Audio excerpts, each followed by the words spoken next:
International delegations are arriving in Nicaragua ahead of the official swearing-in ceremony of President Daniel Ortega. Cuba has vaccinated almost 10 million people against COVID-19, that is 87% of its entire population. President of Kazakhstan, Kassym-Jomart Tokayev, assured that constitutional order has been restored and a foreign-backed coup attempt frustrated. From the headquarters of teleSUR English in Havana, Cuba, this is From the South, and I'm Katrina Goss. We begin in Nicaragua, where international delegations are arriving for the inauguration ceremony of President-elect Daniel Ortega. Ortega will be sworn in for a fifth term this Monday evening after his landslide re-election in the November 7th polls with more than 76% of the vote. The swearing-in ceremony will take place in Revolution Square, northwest of the capital Managua. Delegations from at least 21 countries, including heads of state and foreign ministers, are set to attend, including from Mexico, Belize, Cuba, Bolivia, Venezuela, China, Palestine, Iran, Russia, India, Turkey, Vietnam, Angola, Syria and Egypt. Cuban President Miguel Díaz-Canel arrived in Managua earlier in the day to attend the inauguration of a key ally.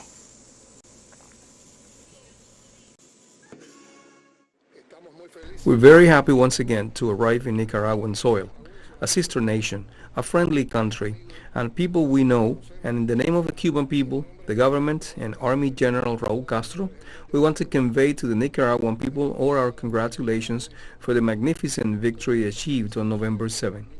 This is a victory not only for Nicaragua, but it has an immense significance for the left forces and for the progressive governments of Latin America and the Caribbean. It is a victory that at the same time shows the anti-imperialist conviction of the Nicaraguan people and also their decision to continue advancing the deep political, social and economic transformations that have been carried out by the government of reconciliation and national unity, at the head of which is our brother and commander Daniel Ortega y Saavedra. Hugs for Nicaragua. Chile's electoral tribunal this Monday officially proclaimed Gabriel Boric president-elect following his victory in the December elections. In a simple ceremony, the official proclamation of Boric's electoral victory was signed by the Cosmopolitan authorities before it was read out to those attending. The proclamation was then handed over to the president-elect, confirming that he would serve the 4-year constitutional period beginning on March 1st, 2022. Following the ceremony, Boric offered a press conference during which he stressed the importance of passing the pardon bill for the political prisoners detained in the major anti-government unrest of 2019.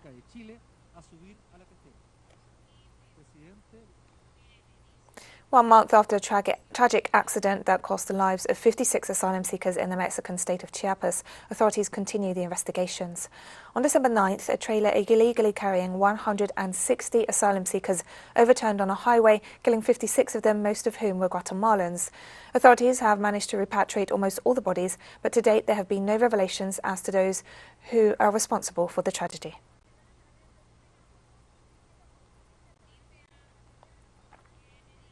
The spiral of violence in Colombia continues.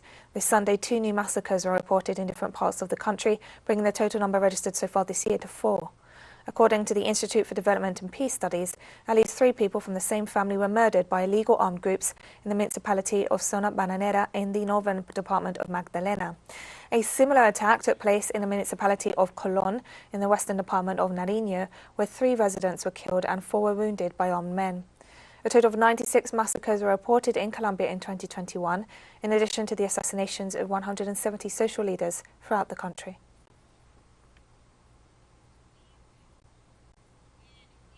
In Brazil, the death toll after a huge rock wall fell on a group of tourist boats has risen from 8 to 10, according to local authorities.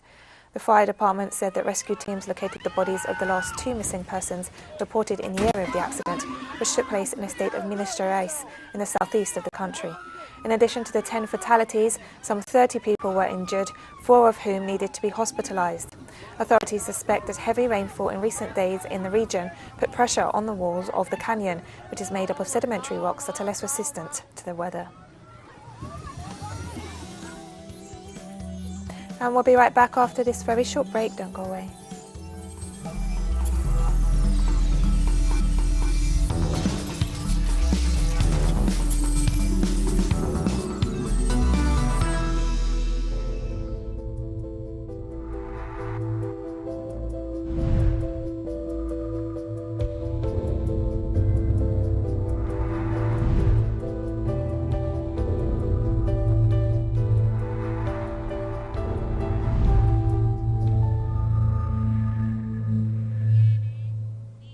Welcome back to From the South. Cuba has vaccinated almost 10 million people against COVID-19, that is 87% of its entire population. The Health Ministry reported that more than 31 million of the country's domestically produced Soberana 02, Soberana Plus and Abdala shots have been administered to date, as the booster campaign advances with 10 million doses already applied. The Finlay Vaccine Institute, responsible for the production of the vaccines, has assured that by the end of January, the entire target population will have received their booster dose against the coronavirus.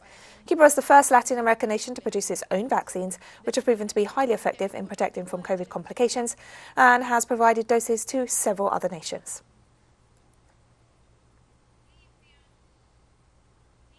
Students in Venezuela began returning to presential classes this Monday.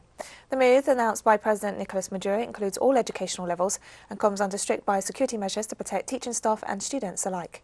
President Maduro informed that the vaccination campaign against COVID-19 has advanced, with children from the age of 2 upwards also receiving jabs since December. Venezuelan authorities emphasized that since the country will not resume the previous 7+7 policy, the economic activities and schools were open for 1 week before closing for another, and so on. The booster campaign, beginning with at-risk groups, began this January.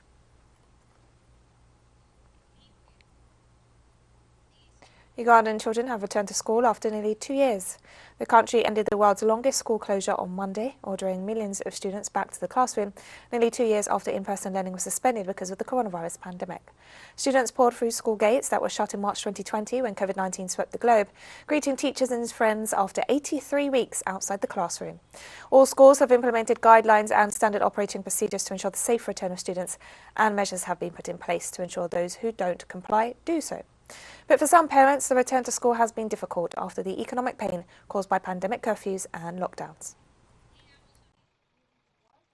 Schools that are within the city or within the towns, some of them had the opportunity maybe to get some study materials.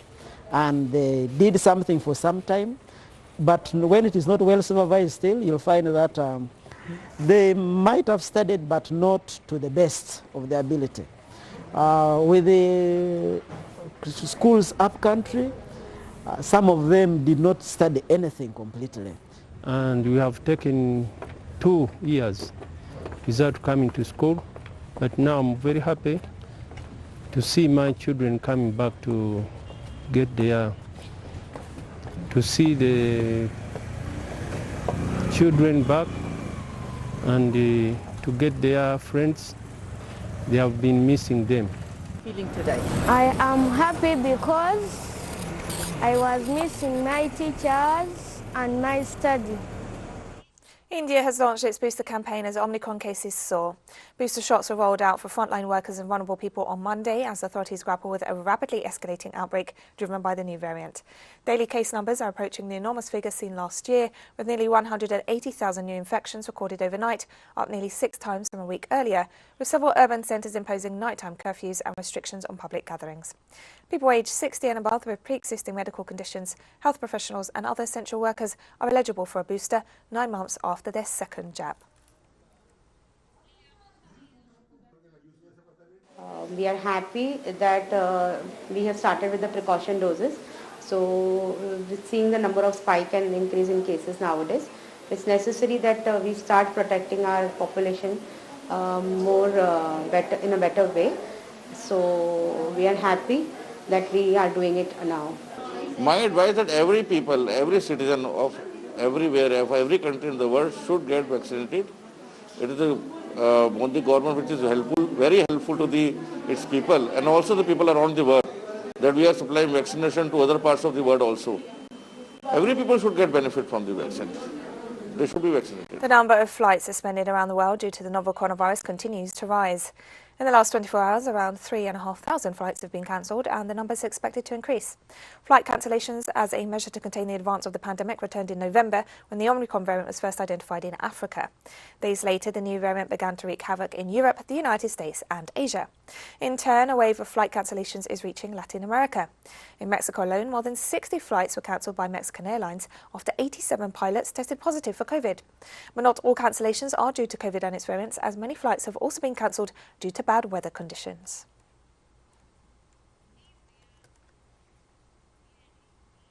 The United Nations launched talks this Monday to help Sudan resolve its escalating political crisis triggered by last year's military coup, which has seen ongoing protests and repression. In fact, we are acting as facilitators.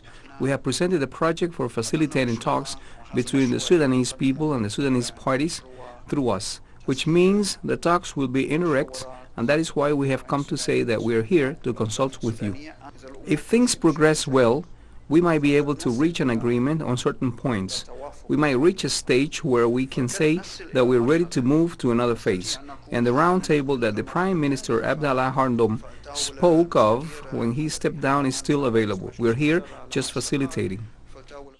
Nigerian authorities said Sunday that gunmen killed at least 200 people and displaced thousands in multiple raids in the northwest of the country over the last week. The Minister of Humanitarian Affairs described the past week's attacks in the northern Zamfara state as horrific and tragic. On Saturday, 4 residents reported that gunmen rampaged through Anka and Bukuyum districts over 2 days, killing at least 140 people as they shot at anyone in sight. Local authorities imposed highly restrictive measures for almost 3 months last year, shutting down telecoms, capping fuel cells and closing cattle markets in an attempt to weaken the armed groups known locally as bandits, but attacks have continued.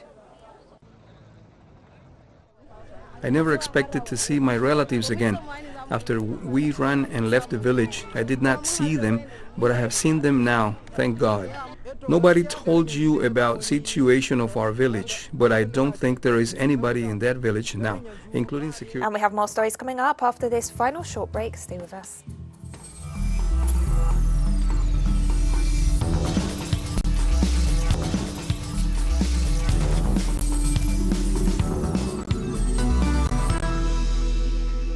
Welcome back to From the South. Addressing member states of the Collective Security Treaty Organization on Monday, President of Kazakhstan, Kassym-Jomart Tokayev, assured that constitutional order has been restored and a foreign-backed coup attempt frustrated. The military alliance, which sent peacekeeping troops to Kazakhstan following a request from the president in the face of violent unrest, assessed the developments in Kazakhstan and the efforts made by the bloc in ensuring regional stability. The Kazakh president also announced that January 10th would be observed as a day of national mourning for the victims of the violence. Tokayev has assured that what started out as peaceful protests against fuel price rises spiraled into destabilization attempts and terrorist attacks by foreign-trained sleeper cells. Some sources talk about the fight between Kazakhstan authorities and peaceful protesters. This is absolute disinformation. We have never fired and will never fire on peaceful demonstrators. 16 employees of power structures were killed. More than 1,300 were injured. Unfortunately, there are also casualties among the civilian population. The exact number is being specified. Very soon, the large-scale anti-terrorist operation will come to an end, and with it will end the successful and efficient mission of the CSTO. The government of China indicated that it's willing to intensify cooperation with Kazakhstan to prevent a color revolution. The Chinese foreign minister expressed his firm support to the government of the Central Asian country to stop violence, prevent and avoid external intervention, as well as guarantee the security of the political systems of both countries. Chinese authorities also denounced the external forces that are pushing for greater conflict in Kazakhstan.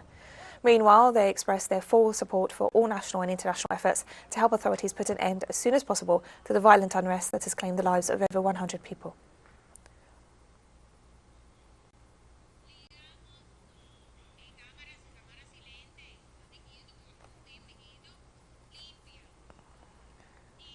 An explosion in eastern Afghanistan near the border with Pakistan on Monday killed 9 children and wounded 4, according to local authorities. A statement from the governor's office said the blast took place when a cart selling food items struck an old unexploded mortar shell in the eastern Nangarhar province. No other details were immediately available. The province is the headquarters of Taliban rivals, the Islamic State group, which has staged several attacks targeting Afghanistan's new ruler since the Taliban returned to power in mid-August. Afghanistan is among the countries with the most unexploded landmines, following 20 years of Western-backed war and foreign occupation.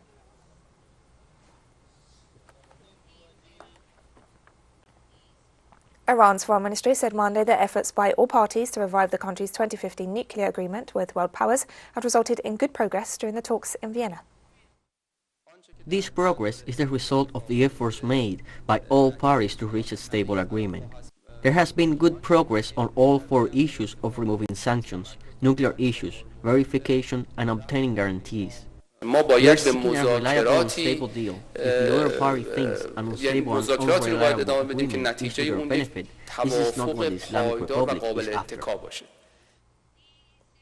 A court in Myanmar sentenced ousted leader Aung San Suu Kyi to another 4 years in prison on Monday in the latest of a series of trials.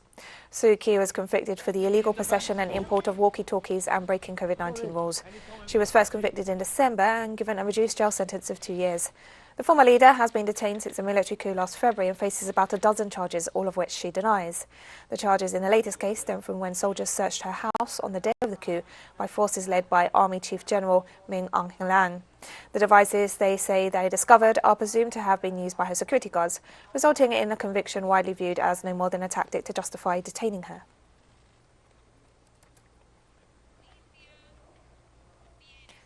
Syrian Minister of Foreign Affairs and Expatriates Faisal al-Mekdad received the Secretary of the Central Committee of the Palestinian National Liberation Movement, Major General Jibib Rajoub, on Monday, with whom he discussed the situation in their respective countries and the wider region. The head of Syrian diplomacy reiterated during the meeting the support to the Palestinian people and their struggle against the Israeli occupation, including the establishment of an independent state. He stressed the importance of unifying the different Palestinian forces and dialogue for the benefit of all Arab peoples. For his part, Rajoub stressed the commitment of the Palestinian leadership to the establishment of a sovereign Palestinian state, the right of return of refugees, and the right of resistance to the illegal Israeli occupation by all means.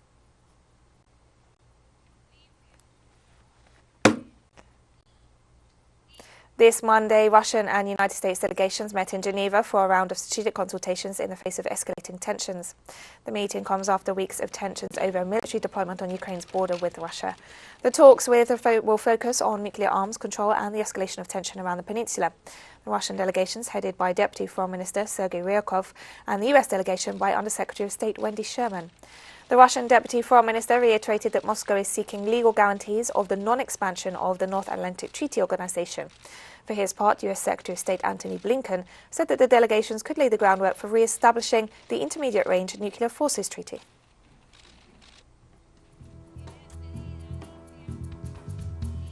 And we've come to the end of this news brief. Remember, you can find these and many other stories on our website at telesurenglish.net. You can also follow us on social media for all the latest news. We're on Facebook, Twitter, Instagram and Telegram. For teleSUR English, I'm Katrina Goss. Thank you for watching.